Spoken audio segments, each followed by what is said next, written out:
কি বানানো চলছে এখানে? এখন হলো পিঠে আবারও।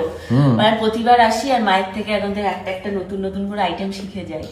আজকে আগেরবার যেমন শিখে গেছিলাম হচ্ছে ডালের পিঠে আর ডালের পুলি পিঠে, আর এইবার হচ্ছে ডালের সরু চুকুলি। এটা ডালের সরু চুকুলি, এটা কলাইয়ের ডালের সরু চুকুলি। হ্যাঁ, সরু চুকুলি। এটা যারা খেয়েছে তারা তো গন্ধ পাচ্ছ না? হ্যাঁ, ডালের গন্ধটা বেরোচ্ছে। এটা কি করেছে বলতো, মানে এটা হচ্ছে ডালটাকে একদম ওই যে কলাইয়ের যে মাসকলাইয়ের ডাল, যেটা মাসকলাইটাকে ভিজিয়ে রেখেছিল। ভিজিয়ে কি আজকে সকালে ভিজিয়েছিল না কালকে? বিউলির ডাল যাকে বলে, কলাইয়ের বিউলিটাই তো মাসকলাই। মাসকলাই ওই 1 ঘন্টা 2 ঘন্টা আগে ভিজিয়ে রাখবে। 2 ঘন্টা আগে ভিজিয়ে রেখেছে। তারপর ওইটাকে সুন্দর করে মিক্সিতে যারা পেস্ট করবে, যারা শিলপাটাই করবে, তো মানে একদম মিহি পেস্ট করে নিতে হবে।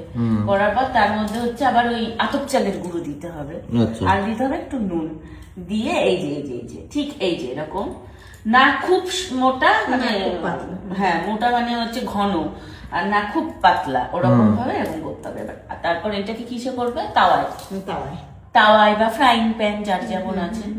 ফ্রাইং প্যান বলতে ওই যে বড় প্যান গুলো, তো ওর মধ্যে দিয়ে এবার আস্তে আস্তে কিভাবে করবে চলো তোমাদেরকে দেখাবো। অনেকটা মতো হবে, কিসের মতো? ধোসার মতন। হ্যাঁ, কি পাতা দিয়ে করবে? বট পাতা, কাঁঠালের পাতা, এগুলো দিয়ে করতে। কাঁঠালের পাতা দিয়ে, নয় তাল পাতা দিয়ে। তাল পাতা দিয়ে, বাবা তাল পাতা তো আমাদের ওখানে মানে সেই পাওয়াই যাবে না।